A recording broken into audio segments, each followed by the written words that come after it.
Okay, तो वचन को पढ़ लेते हैं, फिर वहां से जो प्रभु ने दिल में डाला है उसको देखेंगे।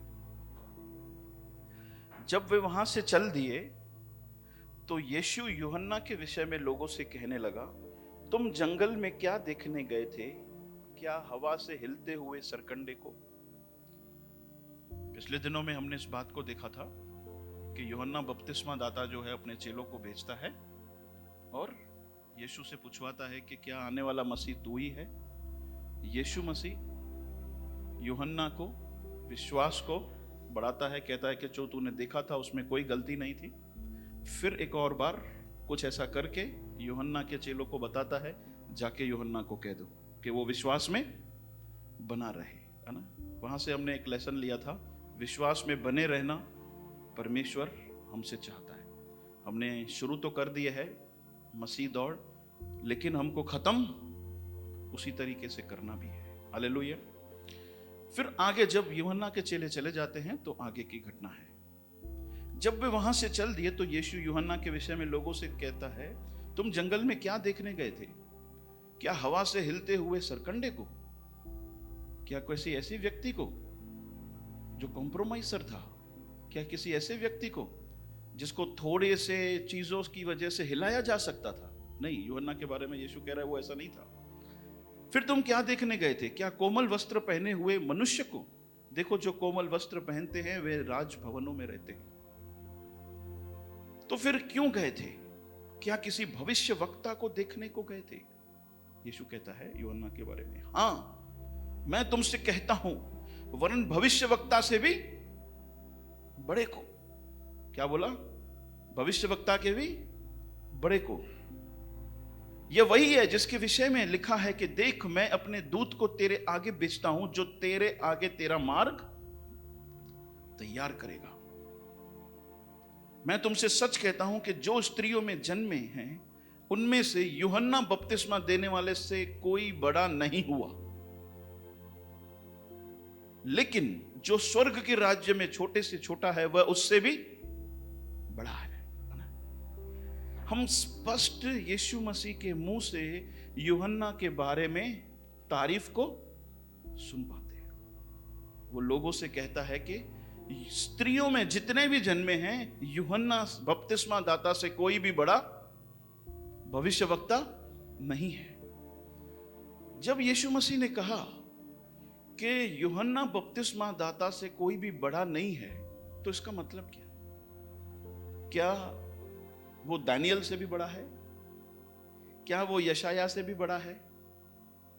क्या वो जरमाया से भी बड़ा है? क्या वो इज़िकियल से भी बड़ा है? ऐसा कहना चाहते? नहीं, ऐसा नहीं है उसका मतलब। जब मैं इसको पढ़ रहा था और बहुत सारे स्कॉलर्स की, विद्वानों की बात को समझने की कोशिश कर रहा था, तो वहां पे जो संदर्भ है, इसका मतलब यह है कि यूहन्ना को पुराने नियम में जितने भी भविष्यवक्ता थे यूहन्ना तक, सबसे बढ़कर अवसर और मौके और सौभाग्य प्राप्त हुआ। जैसे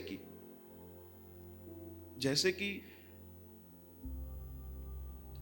पवित्र आत्मा को यीशु के ऊपर आते हुए देखना, किसी भी पुराने नियम में ऐसा सौभाग्य किसी को प्राप्त नहीं हुआ। जैसे कि स्वर्ग से क्लियर आवाज सुनाई दी, किसी को भी ऐसा अवसर प्राप्त नहीं हुआ। बचपन से ही पवित्र आत्मा से परिपूर्ण यूहन्ना पैदा हुए, किसी को भी इस तरह से अवसर, मौका, सौभाग्य प्राप्त नहीं हुआ। यीशु मसीह को अपने हाथों से उन्होंने बपतिस्मा दिया, किसी को भी यह अवसर प्राप्त नहीं हुआ। सब लोगों ने यीशु मसीह के आने के बारे में भविष्यवाणी तो की, लेकिन यूहन्ना वो व्यक्ति है जिसके समय में ये सारी चीजें पूरी हो रही है और यूहन्ना आमने सामने दिख रहा है। वो प्रभु के लिए क्या कर रहा है? मार्ग तैयार कर रहा है। ऐसा नहीं है कि दानियल से बड़ा उसका इनाम है या इज़िकियल से बड़ा उसका इनाम है, वो स्वर्ग में बड़ा कहलाएगा जहां परमेश्वर उसकी और जय जयकार करेगा। इस संदर्भ में शायद नहीं है। संदर्भ ये है कि उसको ज्यादा मौके, जिसको अवसर, उसको सौभाग्य मिला। आप समझ पा रहे हो? ऐसा हो सकता है। इसीलिए यीशु ने कहा कि अब तक जितने भी भविष्यवक्ता हुए, यूहन्ना से कोई भी महान नहीं है। आगे लिखा है, लेकिन जो स्वर्ग राज्य में छोटे से छोटा है वो किससे महान है? यूहन्ना से भी महान है। इसका मतलब क्या है? इसका मतलब है हम जो दानियेल से बहुत नीचे का जीवन जीते हैं, यूहन्ना बपतिस्मा दाता से बहुत नीचे का जीवन जीते हैं, कभी कभी इज़िकियल के समान नहीं जीते, अब्राहम के समान नहीं जीते, नोहा के समान नहीं जीते, हमारा रिवॉर्ड उससे बड़ा है? नहीं। मैं इसलिए आपको बोला, ये बात की जा रही है सौभाग्यता की, ये बात की जा रही है अवसरों की, मौकों की। जिस तरह से पुराने भविष्यवक्ताओं में से यूहन्ना बपतिस्मा दाता को कुछ खास, उसी तरीके से आज के समय में यूहन्ना बपतिस्मा दाता से भी हमको कुछ खास प्राप्त है। जैसे कि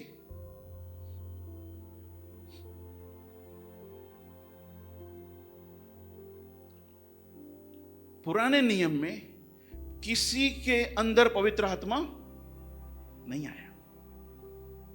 हेलो, आया था? पवित्र आत्मा ऊपर आना और पवित्र आत्मा अंदर आना में फर्क है ना? ये दो बातें हैं। पवित्र आत्मा ऊपर यूहन्ना बपतिस्मा दाता तक है, लेकिन पवित्र आत्मा जब अंदर आया वो पेंतिकोस्त के दिन था। वहां से नए नियम की शुरुआत होती है, जब पवित्र आत्मा सबके अंदर आया। पवित्र आत्मा ऊपर आना मतलब आप बाहरी इन्फ्लुएंस करोगे, मतलब बाहर का एक प्रभाव आपके जीवन से छूटेगा। लेकिन पवित्र आत्मा अंदर आना, इसका मतलब है कि आपको अंदर के चरित्र में वो बदलेगा। हालेलुया, समझ रहे हो? एक अलग तरीके से जो यीशु मसीह ने स्तर दिया, वो पवित्र आत्मा के बगैर इसीलिए नामुमकिन है। तो किसी के अंदर भी पवित्र आत्मा अंदर नहीं है, ऊपर है लेकिन अंदर नहीं है। वो तो जब तक वो पर्दा फटा नहीं, तब तक वो अंदर नहीं आ सकता है। लेकिन यीशु मसीह ने अपनी देह में हो जाकर उस पर्दे को फाड़ दिया, रास्ता क्लियर कर दिया। पुराने नियम में हम देखते हैं किसी को तो यूहन्ना तक किसी को भी अति पवित्र स्थान में महायाजक के अलावा जाना अनुभव, किसी के लिए भी जाना अलाउ नहीं था। लेकिन आज हम लोग जा सकते हैं। समझ रहे हो? पुराने नियम में मंदिर बाहर था, लेकिन नए नियम में हम मंदिर हैं। आप समझ पा रहे हो किस संदर्भ में बोला गया है कि स्वर्ग राज्य में जो छोटे से छोटा है वो यूहन्ना बपतिस्मा दाता से भी बड़ा है। पुराने नियम में कोई भी भविष्य वक्ता महायाजक का काम नहीं कर सकता था। महायाजक है जो मंदिर के अंदर जाएगा, भविष्य वक्ता नहीं जा सकता। लेकिन नए नियम में भविष्य वक्ता और महायाजक दोनों हम हैं। हालेलुया, आप समझ पा रहे हो? सोच के देखिए, यूहन्ना बपतिस्मा दाता के बारे में लिखा है कि जितने पृथ्वी में पैदा हुए वो सबसे महान है, क्योंकि उसको ऐसे मौके, ऐसे सौभाग्य मिले। और लिखा है कि स्वर्ग राज्य में छोटे से छोटा व्यक्ति भी उससे महान है। क्यों? क्योंकि हमें उससे भी बड़े अवसर मिले हैं। यूहन्ना की तरह हमें साथ में यह भी अवसर मिला है। कौन सा? कि हम प्रभु के लिए क्या करें? मार्ग को तैयार कर सके।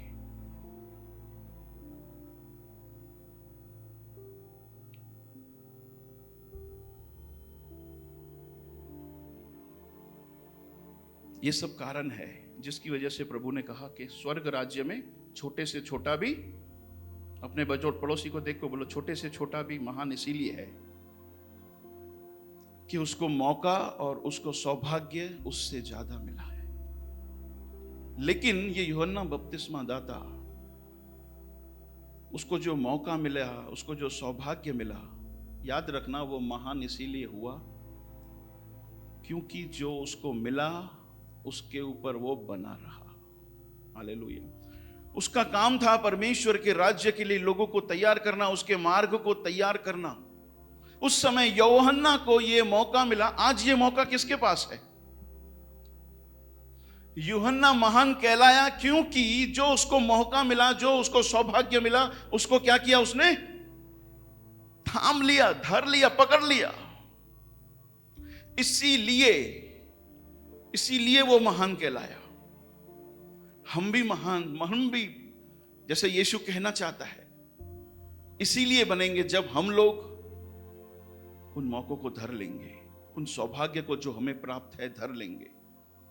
जैसे कि परमेश्वर ने कहा कि तुम पवित्र आत्मा के मंदिर हो, इसका मतलब है हम लोग एक ऐसा जीवन जिएंगे ताकि हम उसके मंदिर बने, ताकि वो हमारे अंदर आके वास करे। समझ पा रहे हो? जैसे यूहन्ना को इस बात का मौका मिला कि वो परमेश्वर के लिए मार्ग तैयार कर पाया ताकि लोग आशीषित होवे, वही मौका आज हमारे हाथ में भी है। हमें सवाल करना चाहिए कि भैया ऐसा हम क्या करें कि हम उसके मंदिर बने रहें, ऐसा क्या करें कि हम लोग उसकी संतान कहला पाए। पुराने नियम में कोई संतान कहलाने का किसी को अधिकार था? वो दास थे। लेकिन हम कौन हैं?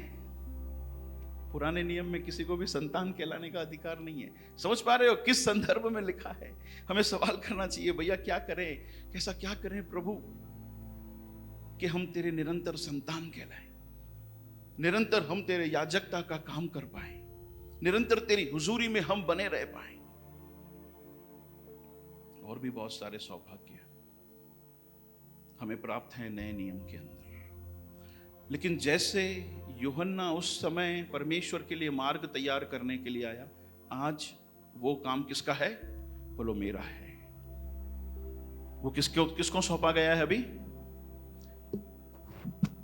पहली शताब्दी के अंदर यूहन्ना को वो काम सौंपा गया था। वो पहला आगमन था यीशु मसीह का, जब वो सारी चीजों को सुधार करने के लिए आया। अब वो लौट के आने वाला है। किसको लेकर जाने वाला है? कलीसिया को, हमको लेकर जाने वाला है अपने साथ सदा सदा के लिए रहने के लिए। लेकिन उसके लिए मार्ग तैयार किसने किया उस समय? यूहन्ना ने। आज के समय वो कार्य जो है कलीसिया को दिया गया है। जैसे यूहन्ना ने क्योंकि उस मौकों को नहीं छोड़ा, इसीलिए वो धन्य कहा गया, इसीलिए वो महान कहलाया गया। आज भी जो मौके, जो सौभाग्य हमें प्राप्त है, जब हम उनको धर लेंगे, जब हम उनको नजरअंदाज नहीं करेंगे, उन सौभाग्यताओं को पकड़ लेंगे, तो हम परमेश्वर के राज्य में महान कहलाएंगे। हालेलुया। परमेश्वर हमें इस तरह से देखना चाहता है।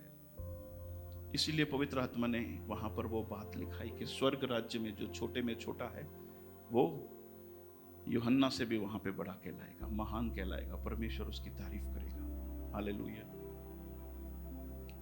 तो अब सवाल की ओर आते हैं कि ऐसा हम क्या करें कि हम लोग मसीह के लिए मार्ग को तैयार करने वाले, कितने लोग सौभाग्यवान बनना चाहते हैं?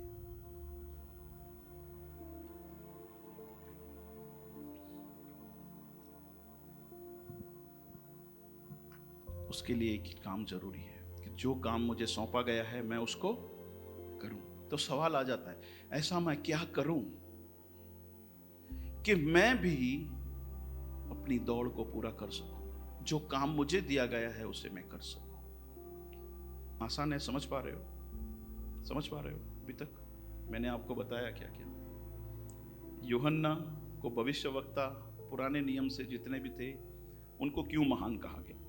फिर मैंने आपको बताया कि हम लोग कैसे उनसे भी महान बन सकते हैं, क्योंकि वो मौके, वो अवसर जो हमें प्राप्त हैं, जब उनको पकड़ लेंगे, उसमें बने रहेंगे, तो हम स्वर्ग राज्य में बड़े कहलाएंगे।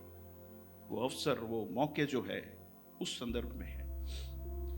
तो अब सवाल आता है कि परमेश्वर की चाहत, परमेश्वर की इच्छा यह है कि उसके बच्चे उसके राज्य के लिए क्या करें? मार्ग को तैयार करने के लिए जाएं, उसके लिए मार्ग तैयार करें। अब सवाल आता है कि ऐसा क्या करें कि हम उसके लिए मार्ग को तैयार करने वाले बन सके, ताकि लोग और हम दोनों जने मिलकर आशीष पाएं।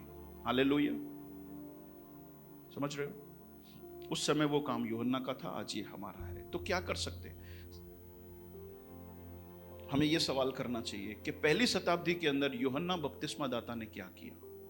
हमें यह सवाल करना चाहिए कि पहली शताब्दी के अंदर कलीसिया ने क्या किया।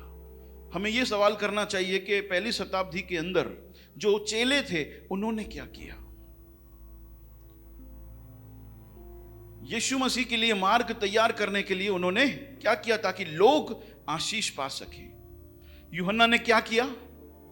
उसकी शुरुआत कहां से की? क्या प्रचार किया? हेलो, यूहन्ना ने क्या प्रचार किया? क्या करो? स्वर्ग का राज्य निकट है, इसीलिए क्या करो? मन फिराओ। यूहन्ना ने किस तरह से राज्य के लिए मार्ग तैयार किया, यीशु के लिए मार्ग तैयार किया? उसने बोला, क्या बोला? मन को फिराओ। कहां से? गलत से, पापों से। उसने बोला गलत से क्या करो? मुड़ो। गलत कामों को क्या करो? छोड़ो। लेकिन सवाल है, क्या उन्होंने सिर्फ प्रचार किया? नहीं। पहली शताब्दी की चाहे कलीसिया के लोग हों, चाहे यूहन्ना हो, जब उन्होंने बोला मन फिराओ, गलत बातों से मुड़ो वहां से, तो उन्होंने अपने जीवन को भी वैसे बनाया। क्या लगता है अचानक से यूहन्ना खड़ा हो गया और लोग उसके पास आकर सुनने लगे? नहीं। लोगों ने देखा कि ये जो अब बोलने जा रहा है, ये तो उसने जिया है। समझ रहे हो? जब यूहन्ना ने बोलना शुरू किया परमेश्वर के बारे में, तब लोग उमड़ पड़े उसकी सुनने के लिए। लेकिन कब सुनने के लिए उमड़ पड़े, ये सवाल करना चाहिए। इसीलिए क्योंकि यूहन्ना बपतिस्मा दाता सिर्फ बोलता नहीं था, अपने वो जीवन में जो उसने बोला वो अपने जीवन में क्या किया? अपनाया, अपना। पहली शताब्दी के अंदर जितने भी कलीसिया में लोग थे, उन्होंने भी यही किया। अपने जीवन को उन्होंने ऐसे बनाया।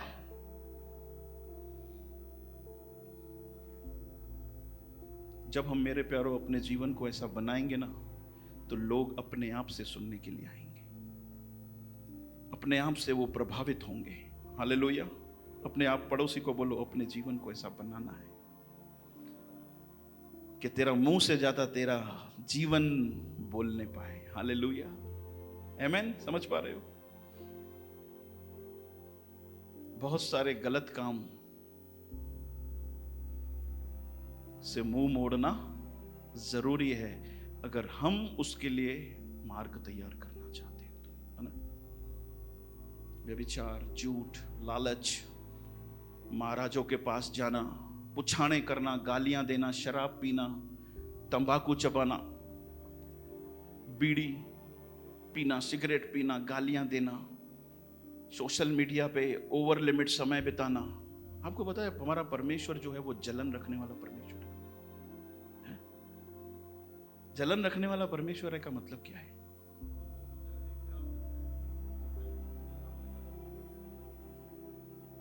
सोच के देखिए, हमने 1 घंटा सोशल मीडिया पे बिताया और परमेश्वर के साथ हमारे पास सरल समय ही नहीं है, तो इसका मतलब क्या है? जलन रखने का मतलब है, बोल रहा ए तू ऐसे कैसे कर सकता है, मैं नहीं चलाऊंगा। उसको सहन नहीं होता है। जब हम लोग सोशल मीडिया पे तो बहुत सारा समय बिताते हैं, मोबाइल के अंदर बहुत सारा समय तो बिताते हैं, रील्स और के अंदर बहुत सारा समय तो बिताते हैं, लेकिन परमेश्वर के साथ हमें समय नहीं बिताते। याद रखना, उसको अच्छा नहीं लगता। वहां से हमें मुड़ने की जरूरत है मेरे प्यारों। गॉसिप करना, जिनी वाला भी मिलेंगे, पराई पच्चड़ है ना? सीखा था ना आप लोगों ने यूथ गॉसिप के बारे में, आपने यहां से बताया था। जब भी देखो चुगली, जब भी देखो दूसरे का अच्छा देखना, अच्छा नहीं देख सकना, खुश नहीं होना दूसरे का अच्छा हो रहा है, तो ये सब गलत बात है जहां से मुड़ने की जरूरत है। अगर यहां से हम नहीं मुड़े तो हमारा जीवन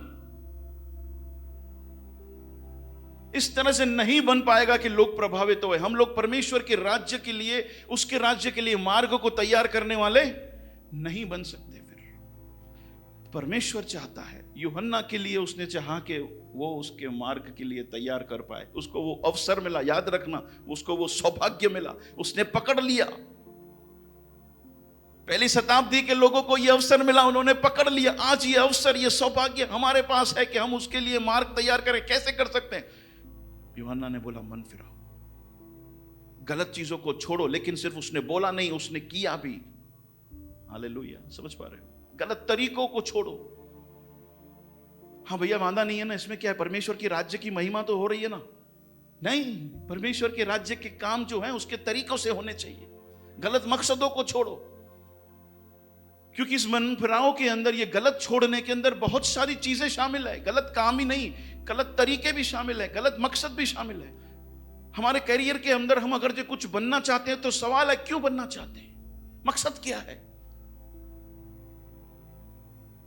हाँ ठीक है, आप अच्छा है, डॉक्टर बनना चाहते हो, इंजीनियर बनना चाहते हो, या कोई आईटी फील्ड में काम, सवाल आता है क्यों, कारण क्या है।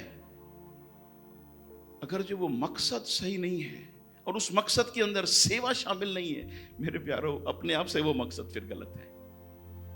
मैं जहां भी जाऊं सबसे पहले तो ये देखूं कि मैं परमेश्वर के राज्य की वहां पे सेवा किस तरह से कर सकता हूं, किस तरह से मेरे जीवन को देखकर वहां पर वो लोग प्रभावित हों। बोलो अपने आप को, कोई भी कैरियर चुन ले, कोई भी, लेकिन उसके अंदर सेवा को शामिल करना। खाली पैसा बनाना है भैया, छो थियणो ते डॉक्टर भैया, ॾिठो ना कोरोना काल में कीअं पिया पैसा कमाइनि डॉक्टर, इससे पैसे बनाने हैं हमें। नहीं।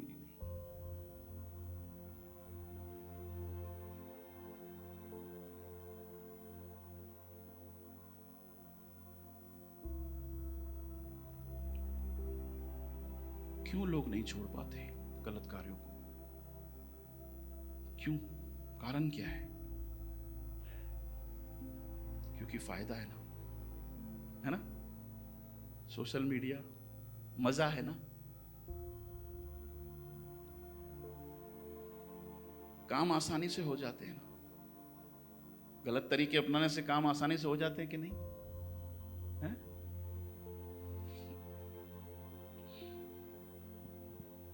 बहुत सारे कारण हैं जिसकी वजह से आज लोग जो है वो गलत नहीं छोड़ते। उनको पता है कि जब तक गलत छोड़ेंगे नहीं तब तक मार्ग तैयार नहीं कर सकेंगे, लेकिन फिर भी नहीं छोड़ते। क्यों?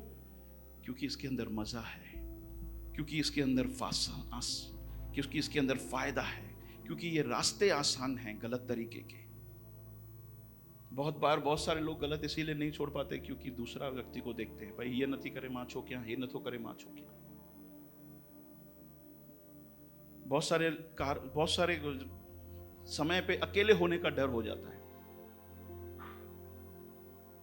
बहुत सारे समय पे हंसी का कारण बन जाते हैं,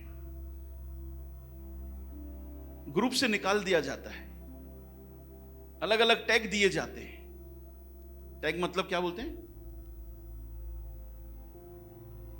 अलग अलग नाम से पुकारा जाता है, इसका मतलब है ना।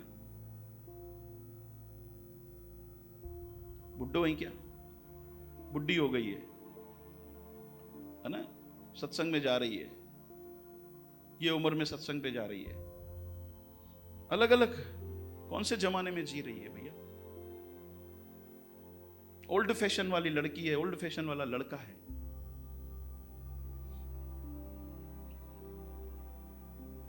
मजाक उड़ाया जाता है। गर्लफ्रेंड नहीं है तेरे पास, बॉयफ्रेंड नहीं है तेरे पास, तू इस युग का तो है कि नहीं है? क्या बोलते हैं?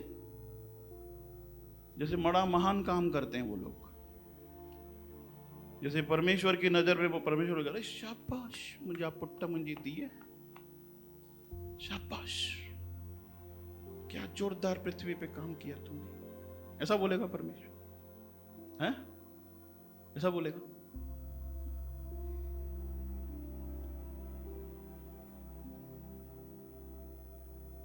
याद रखना मेरे प्यारों, अगर हम प्रभु के लिए मार्ग तैयार करना चाहते हैं, अपने आप को वहां पे देखना चाहते हैं, तो सबसे पहले ये जरूरी है कि हम गलत बातों से मुड़े, गलत तरीकों से मुड़े, गलत मकसदों से मुड़े।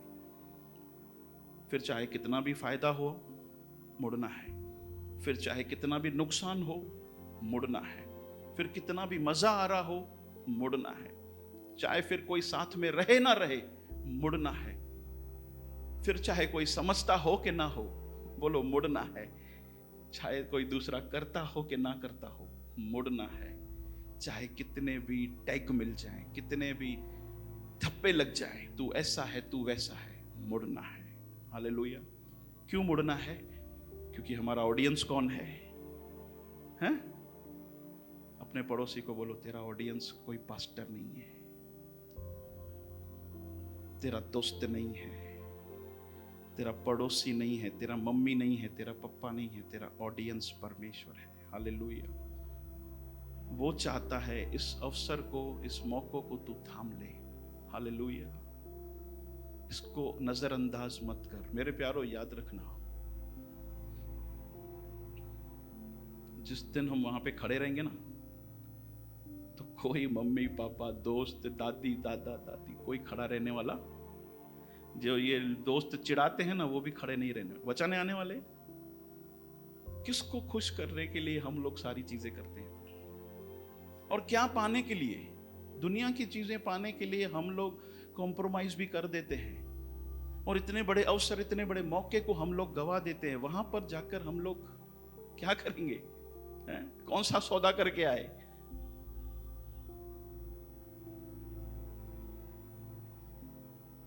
प्रेरितों का काम 13 अध्याय उसका 11। जब इंसान रिपेंट करता है, जब इंसान मन फिराव करता है गलत कामों से, सही मकसदों को शामिल करता है, सही तरीकों से आगे जाता है, तो क्या होता है? देखिए, अब देख प्रभु का हाथ तुझ पर लगा है और तू कुछ समय तक अंधा रहेगा और सूर्य को न देखेगा। तब तुरंत धुंधलाई और अंधेरा उस पर छा गया और वह इधर उधर टटोलने लगा ताकि कोई उसका हाथ पकड़ के ले चले। क्या हो गया? ये अंधा हो गया। किसके बारे में लिखा है? प्रेरितों के काम 13 अध्याय में जाके घर में पढ़ोगे तो वहां पे बार यीशु, कौन? बार यीशु, इसका मतलब है सन ऑफ जीसस। उसके नाम का मतलब क्या है? सन ऑफ जीसस, यीशु का पुत्र। नाम क्या दिया गया? यीशु का पुत्र। ये जादू टोना करने वाला है। कौन है? हम करते थे ना जादू टोना, ये लीमा गोरे करे, लूणा गोरे करे, है ना? 4 रास्ते पे भले बेओ मरे, मुंह तो निकले, ये आत्मा बे बनी फांसे भले, बेओ फांसे भले, है ना? था कि नहीं ऐसा? ये अलग अलग जादू टोना करके लोगों को खुश करता था। बार यीशु नाम है उसका। पौलुस जो है वहां पर अंतकिया की कलीसिया में, अंतकिया की कलीसिया है कि शायद वो फर्स्ट मिशन पे निकला है, आप देख लेना, वहां पर उसे ये व्यक्ति मिलता है। शायद फर्स्ट मिशन पे निकला बरनबास के साथ, वहां पे ये घटना लिखी है। और बार यीशु जो है वो लोगों को रोकता है यीशु मसीह पे विश्वास करने के लिए। पौलुस जो कहता है कि परमेश्वर का हाथ तुझ पे लगे, और ये व्यक्ति क्या हो गया? अंधा हो गया। सोच के देखिए, पौलुस दुआ करता है तू अंधा हो जा। क्यों ऐसा किया? क्योंकि पौलुस एक समय पे खुद इस तरीके से परमेश्वर के हाथ को अपने ऊपर देखा था। रास्ते में जा रहा था पौलुस, और उसको क्या किया गया था? अंधा कर दिया था। पौलुस जब कहता है परमेश्वर का हाथ तुझ पे लगे, तू देखने ना पाए, इसका मतलब है पौलुस चाहता है कि शायद मेरी तरह ही तेरा कुछ किस्सा हो जाए और तू क्या बन जाए? ये बार यीशु जो, ये सन ऑफ जीसस, तू जो काम करता है उसका तू सही काम करने लगे। लेकिन इस बार यीशु ने क्या किया? कोई मुड़ा नहीं, कोई रिपेंट नहीं, कोई पवित्र आत्मा ने बाइबल में इसके बारे में नहीं लिखा इसका क्या हुआ। लेकिन हम देखते हैं कि दोनों के साथ एक ही चीज हुई। ये पौलुस के साथ वो अंधा बन गया, ये बार यीशु अंधा बन गया। लेकिन पौलुस क्या किया? पौलुस क्या किया? क्योंकि उसने मर्द को फोड़ा, मन को फिराया, वो रिपेंट किया। उसने बोला नहीं खुदा, अब से तू जो बोल दे मैं वह करूंगा। वो परमेश्वर का दास बन गया। हालेलुया। और ये बार यीशु का पता भी नहीं है कहां चला गया। आप समझ रहे हो? जब हम लोग मुंह मोड़ते हैं तो हमारी डेस्टिनी को बदल देते हैं, हमारे मुकाम को बदल देते हैं, हमारी गवाहियों को बदल देते हैं, हमारे बारे में लोगों की गवाहियों को बदल देते हैं। हालेलुया। समझ पा रहे हो?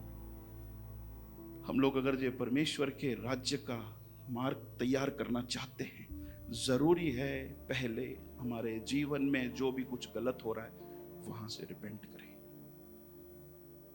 ये पहली बात है जो पहली शताब्दी के लोगों ने किया, यूहन्ना ने किया, यूहन्ना ने सिखाया। इसके बगैर नहीं हो सकता कुछ भी। गलतियां होती है, होती है। बोलो रिपेंट करना है, पश्चाताप करना है, मन फिराना है, उन बातों से मुड़ना है, ताकि तू परमेश्वर का मार्ग तैयार कर सके। हालेलुया। बोलो कितना भी फायदा हो, कितना भी नुकसान हो, चाहे अकेला रह जाए, चाहे कितने भी टैग लग जाए, कुछ भी बोले लोग, भले हंसी उड़ाए, लेकिन तुझे जो मौका मिला है उसको गंवाना मत। हालेलुया। दूसरा क्या करें कि हम उसके मार्ग को तैयार करने वाले बन सके।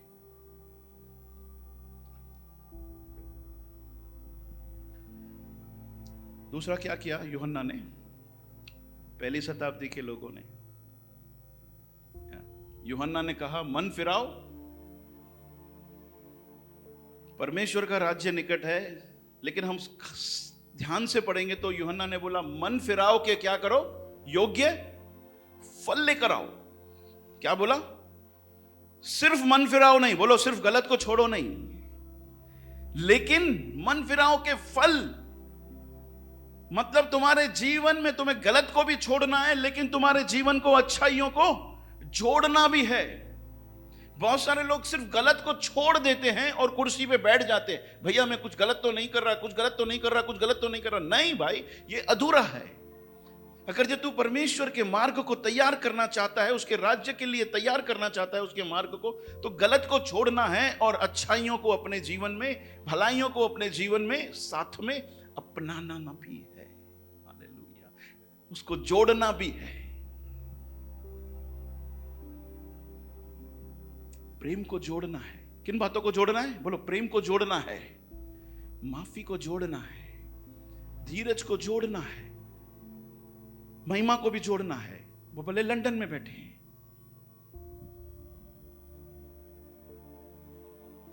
मैं उस धीरज और महिमा की बात नहीं कर रहा, जो बाइबल के अंदर धीरज की बात की गई है उसके लिए बात कर रहा हूं। संयमता को जोड़ना है, करुणा को जोड़ना है। सोच के देखिए, गलत को छोड़ दिया लेकिन प्रेम नहीं है, माफी नहीं है,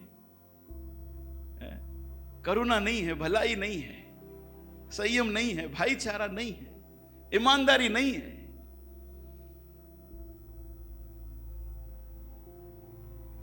पत्नी का आदर नहीं है, पति की अधीनता नहीं है, अगुओं के लिए आदर नहीं है, निर्बलों को संभालना नहीं है, तो किस काम का? बोलो ये सारी चीजें जोड़ना है,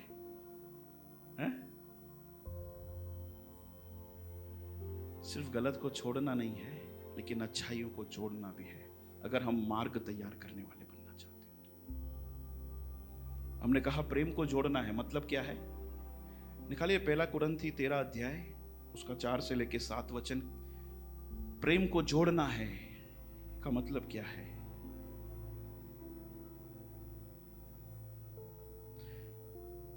प्रेम धीरजवंत है, बोलो इस चीज को जोड़ना है। प्रेम कृपाल है, इसको जोड़ना है। प्रेम ढा नहीं करता। प्रेम को जोड़ने का मतलब क्या है? बोलो मैं ढा नहीं करूंगा। प्रेम अपनी बड़ाई, अपनी वाहवाही नहीं चाहता,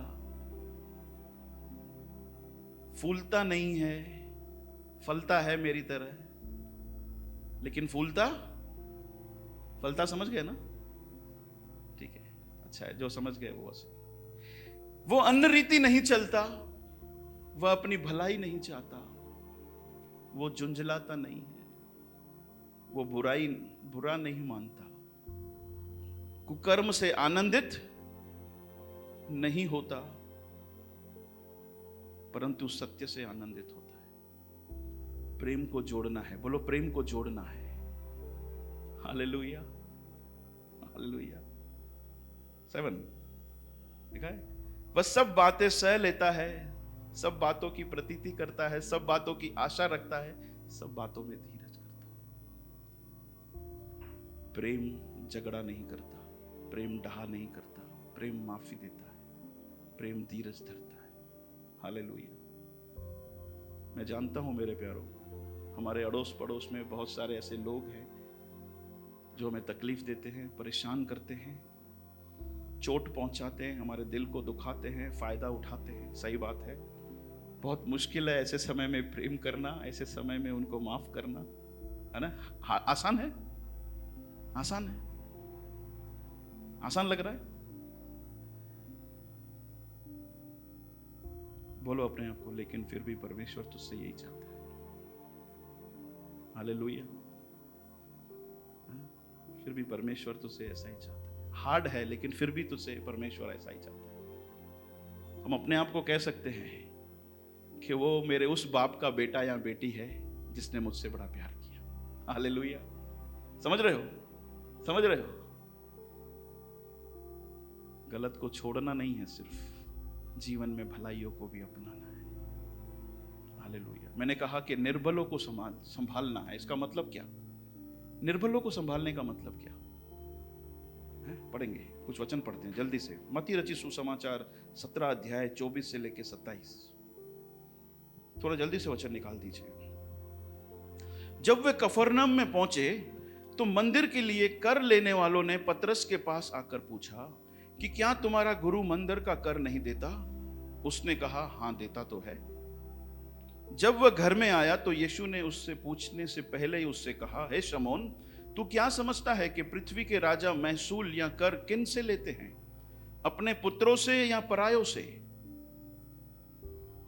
पतरस ने उनसे कहा, परायों से। यीशु ने उससे कहा, तो पुत्र बच गए। इसका मतलब है कि दे आर फ्री, वो आजाद हैं। ओके। तो भी इसीलिए कि हम उन्हें ठोकर ना खिलाएं। क्या लिखा है?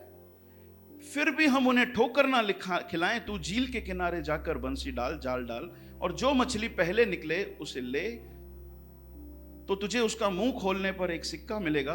उसी को लेकर मेरे और अपने बदले उन्हें दे देना। ठीक है? घटना को ध्यान में रखना, जल्दी से निकालेंगे। पहला कोरिन्थियों की 8 उसका 4 से लेके 11। ये यीशु मसीह के बारे में यीशु मसीह ने कहा है ना। अब यहां पर पौलुस कहता है, सो मूर्तों के सामने बलि की हुई वस्तुओं को खाने के विषय में हम जानते हैं कि मूर्ति जगत में कोई वस्तु नहीं है, और एक को छोड़ और कोई परमेश्वर नहीं है। पौलुस कह रहा कलीसिया को, है ना। यद्यपि आकाश में और पृथ्वी में बहुत सारे ईश्वर कहलाते हैं, जैसा कि बहुत सारे ईश्वर और बहुत सारे प्रभु हैं कहलाते हैं, तो भी हमारे निकट तो एक ही परमेश्वर है, अर्थात पिता, जिसकी ओर से सब वस्तुएं हैं और उसी के लिए हैं, और एक ही प्रभु है, अर्थात यीशु मसीह, जिसके द्वारा सब वस्तुएं हुई और हम भी उसी के द्वारा हैं। परंतु सबको यह ज्ञान नहीं है। क्या लिखा है? बोलो, परंतु सबको यह ज्ञान, क्या ज्ञान नहीं है?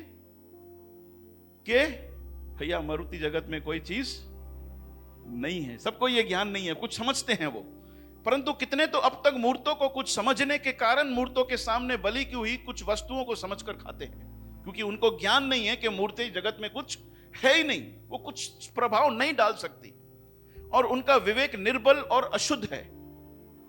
ओके।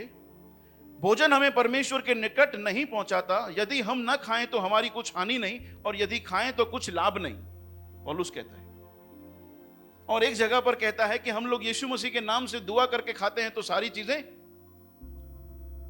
शुद्ध हो जाती है, क्योंकि उसके नाम में उतनी ताकत है। हालेलुया।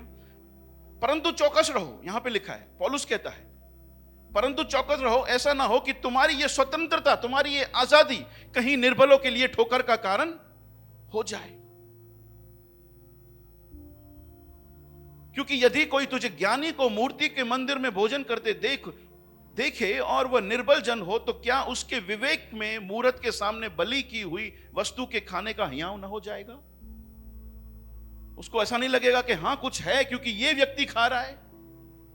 तू तो आजाद है, तू स्वतंत्र है, तू जानता है कि ये मूरत नाम की कोई चीज है नहीं, और खाना तुझे परमेश्वर के करीब नहीं लेकर जाता। तू स्वतंत्र है, तू आजाद है, तुझे ज्ञान है। लेकिन दूसरों को, जिसको ज्ञान नहीं है, जिसका विवेक निर्बल है, उसका क्या? पौलुस कहता है, इसी रीति से तेरे ज्ञान के कारण वह निर्बल भाई जिसके लिए मसीह मरा, वो नाश हो जाएगा। समझ पा रहे हो? एक और वचन खोलते हैं, प्रेरितों के काम 15 अध्याय 27 से 28 वचन।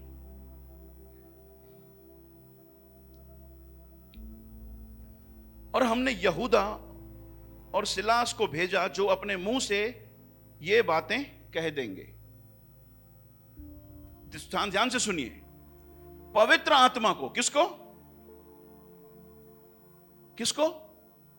पवित्र आत्मा को और हमको, पहली शताब्दी के अंदर जो लोग थे, कलीसिया के जो हेड थे, एल्डर्स थे, वो जो अगुए थे ऊपर, उनको यह ठीक जान पड़ा कि इन आवश्यक बातों को छोड़ तुम पर और कोई बोझ न डाले, कि तुम मूर्तों के बलि किए हुए से और लहू से और गला घोटे हुए के मांस से और व्यभिचार से परे रहो। इनसे परे रहो तो तुम्हारा भला होगा, आगे शुभ।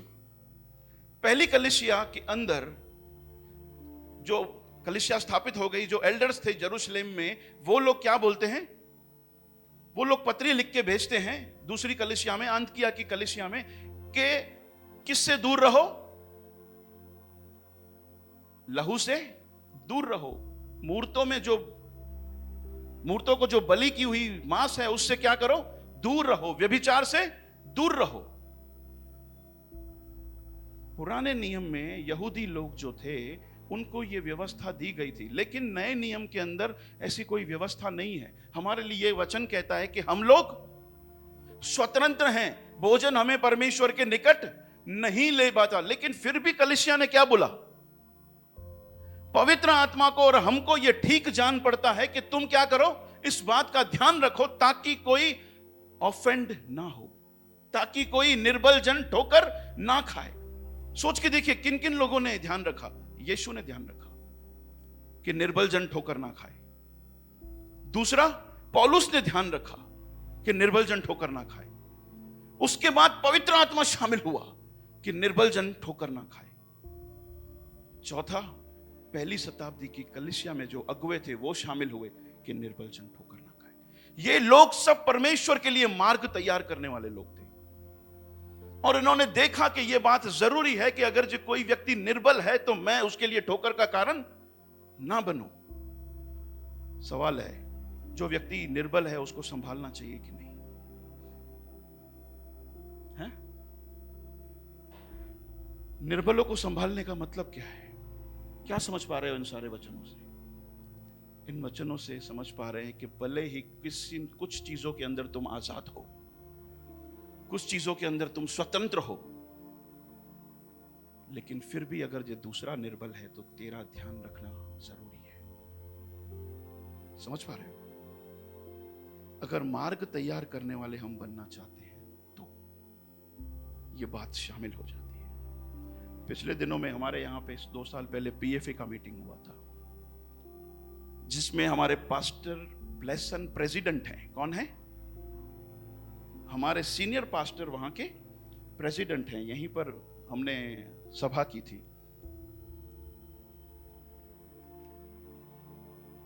खत्म करता हूं 5-7 मिनट में। यहां पर हमें बोला था कि तुम लोग आराधना लीड करोगे। क्या बोलोगे?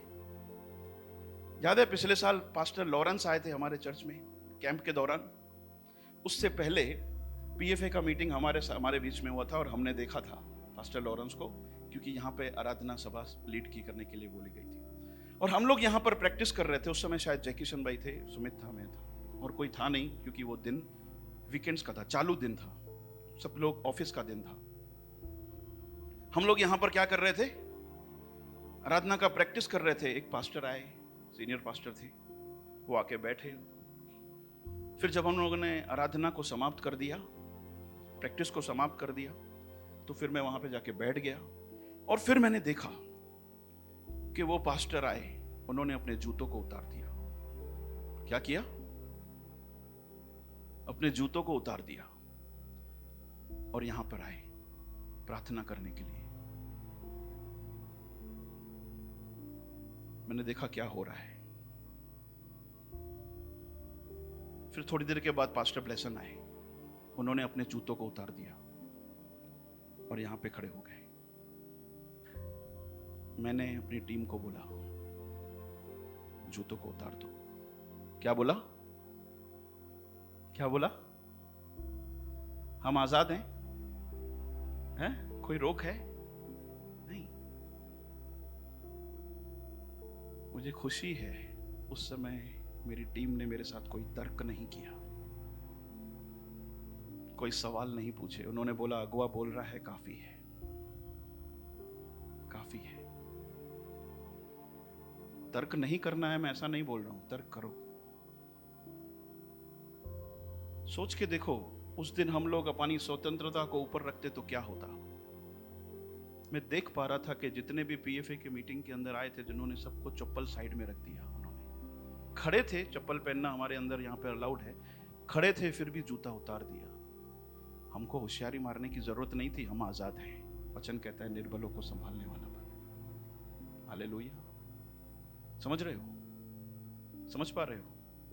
वो पास्टर आए लॉरेंस, उन्होंने जूता उतार दिया। सोच के देखिए, हो सकता था उसमें कुछ निर्बल लोग ऐसे हों जो बोले यार कैसे लोग हैं, हम आजाद हैं। लेकिन हम लोग हमारी कलीसिया की क्या छाप छोड़ते हैं। समझ रहे हो मैं आपको क्यों सिखा रहा हूं मेरे प्यारों? ये आत्मिक वृद्धि का साल है, मैच्योर बनने का साल है। और वचन कहता है कि परमेश्वर के लिए मार्ग को तैयार करना चाहते हो तो निर्बलों को संभालने वाले बनो, प्रेम को जोड़ने वाले बनो। तुम आजाद हो, बांधा नहीं है। लेकिन जब लोग देखेंगे ना कि तुम्हारी आजादी को भी तुमने हटा दिया ताकि कोई दूसरा गिरे नहीं, दूसरा धोखा नहीं खाए, हालेलुया, वो प्रभावित होंगे। समझ पा रहे हो? समझ पा रहे हो? तीतुस को पौलुस कहता है कि भले कामों का ऐसा नमूना बना। क्या बोलता है? नमूना बना। बोलो, नमूना बनना है। नमूना बोलता नहीं है, नमूना दिखाता है। आमीन। निर्बलों को संभालने के लिए यीशु मसीह ने किया, पौलुस ने किया, पवित्र आत्मा शामिल हुआ, पहली शताब्दी के लोग शामिल हो गए। हमारे लिए हार्ड है क्या आज के समय? हैं? हार्ड है? क्या लगता है? तीसरा क्या कर सकते हैं हम लोग? जल्दी से, खाली खत्म करूंगा बोल के, पॉइंट बोल के। तीसरा क्या करते हैं? तब तक आ जाइए आप लोग जो भी कोई टीम है। तीसरा क्या कर सकते हैं? क्या किया पहले शताब्दी के लोगों ने? क्या किया यूहन्ना ने? क्या किया उन्होंने जिन्होंने भी परमेश्वर के लिए मार्ग तैयार किया? बनना चाहते हो और सुनना चाहते हो? पहला, गलत को छोड़ो। दूसरा, अच्छाइयों को छोड़ो। तीसरा, बोलो अपने कंफर्ट को छोड़ो। क्या करो? अपने आरामदायक जीवन को हिलाना जरूरी है। क्या लगता है हिलाया था यूहन्ना ने? क्या लगता था मूसा ने हिलाया था? क्या लगता है अब्राहम ने हिलाया था? आपने देखा पास्टर गिरीश को हमारे चर्च में कितने बजे जाते हैं सुबह को? 6:45 बजे निकल जाता है। कितने बजे? घर से। शाम को 6:30 6:45 बजे थका थका घर पे आता है। फिर बोल सकता है यार अभी तो थक गया हूं, अभी छोड़ दो यार। कभी कभी बीवी बच्चे इंतजार करते हैं बाहर लेकर जाने के लिए। धन्य हैं वो बीवी बच्चे भी जो इस तरह से समझते हैं परमेश्वर के राज्य के लिए। मैं ऐसा नहीं कहना चाहता कि घूमने नहीं जाओ, ऐसा नहीं है। लेकिन फिर भी 6:45 बजे थका थका हुआ आ रहा आएगा, बैग रखेगा, भागेगा फिर से, क्योंकि मार्ग तैयार करने वाला, अपने आरामदायक लाइफ की वाट लगा दी है। चाहे तो और पैसा कमा सकता है, लेकिन बोलता है नहीं, मेरे प्रभु का राज्य पहले। हालेलुया। सोच के देखिए, आसान नहीं है। हफ्ते के 3 दिन 4 दिन दौड़ के जाना और कलिस सभाओं को लेना, यूथ को संभालना, प्रैक्टिस में आना, लाइफ स्टाइल को शुरू करना, लाइफ स्टाइल को देना, आसान नहीं है। लेकिन हिलाया है, नहीं प्रभु जरूरी है, मुझे ये अवसर मिला, मुझे ये मौका मिला, मैं गवाऊंगा नहीं। बैठे हमारे सामने अमित भाई एक एग्जाम्पल, सुबह को 8:30 बजे पहुंच जाते हैं ट्रांसलेशन के लिए। फिर दौड़ दौड़ के मार्केट में जाते हैं, फिर शाम को 6:30 बजे, 6:45 बजे थपेड़े खा के मार्केट में से आएंगे, फिर भी लाइफ सेल लेने जाएंगे। कभी सोचा भी नहीं था। वो सीखने की कोशिश कर रहा है, कीबोर्ड सीखने की कोशिश कर रहा है। क्यों सीखना है भाई तुझे? मेरे राजा की महिमा करनी है आने वाले समय में। समझ पा रहे हो? हिलाया है इन्होंने कुछ अपने जीवन को, क्योंकि इनको जो अवसर, इनको जो मौके मिले, उन्होंने बोला हम नहीं गंवाएंगे। याद रखना मेरे प्यारो, ये मौके, ये अवसर, ये सौभाग्यता सिर्फ हमें पृथ्वी पर प्राप्त है, दोबारा मौका मिलने वाला नहीं है। बोलो अपने आप को, हिलाना जरूरी है। हमारे बीच में बिन्नी भैया करके है, जो एनएलसीआई टीम से है, बेंगलोर में बड़े आराम की जीवन जीते थे। 2 बच्चे हैं छोटे छोटे, अपने घर बार को छोड़कर हमारे बीच में सिंधियों की मदद करने के लिए, बोलो सिंधियों की मदद करने के लिए छोटे छोटे बच्चों को लेकर आ गए यहां पे। 3 साल के अंदर, 2 साल के अंदर बेचारों को 3 बार अपना घर बदलना पड़ा है, क्योंकि जहां पर रेंट पे जाते हैं वो बीच में कुछ न कुछ कारण से उठा देते हैं। क्या जरूरत थी उसको सिंधियों के बीच में आके काम करने की? मस्त लाइफ था, जोरदार पैसा कमा सकता था, लेकिन उसने बोला नहीं, ये मुझे सौभाग्य, ये अवसर प्राप्त है, मैं परमेश्वर के राज्य के लिए मार्ग तैयार करने वाला बनूंगा। हिलाना जरूरी है। हालेलुया।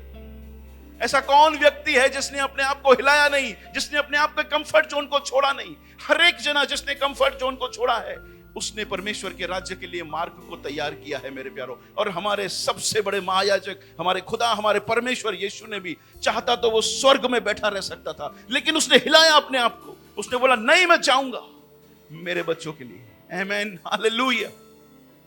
कोई है जो कहना चाहता है ये अवसर, जो ये मौका प्रभु मेरी और बढ़ा रहा है, मैं उसको चूकूंगा नहीं? हालेलुया, आमीन, आमीन, हालेलुया। मैं इसको चूकूंगा नहीं, मैं इसे चूकूंगा नहीं।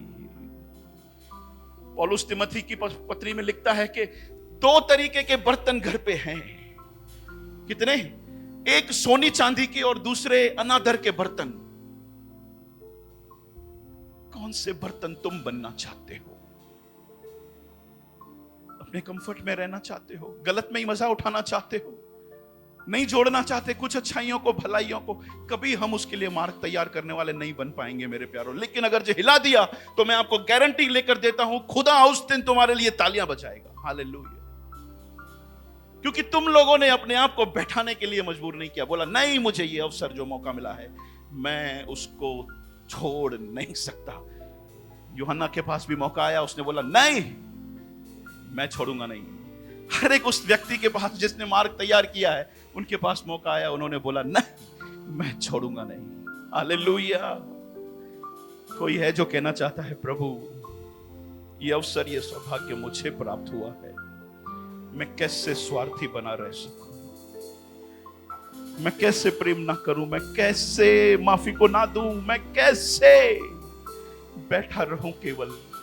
ये मुझसे नहीं होगा। जब तुझसे नहीं हुआ तो मेरे से कैसे हो सकता है? खुदावन तेरे प्यार से तू हमें भर दे इस तरह से कि हम अपने आप को हिलाने के लिए मजबूर हो जाएं। हम कहें नहीं चलेगा, अब तक जो हुआ अब नहीं चलेगा।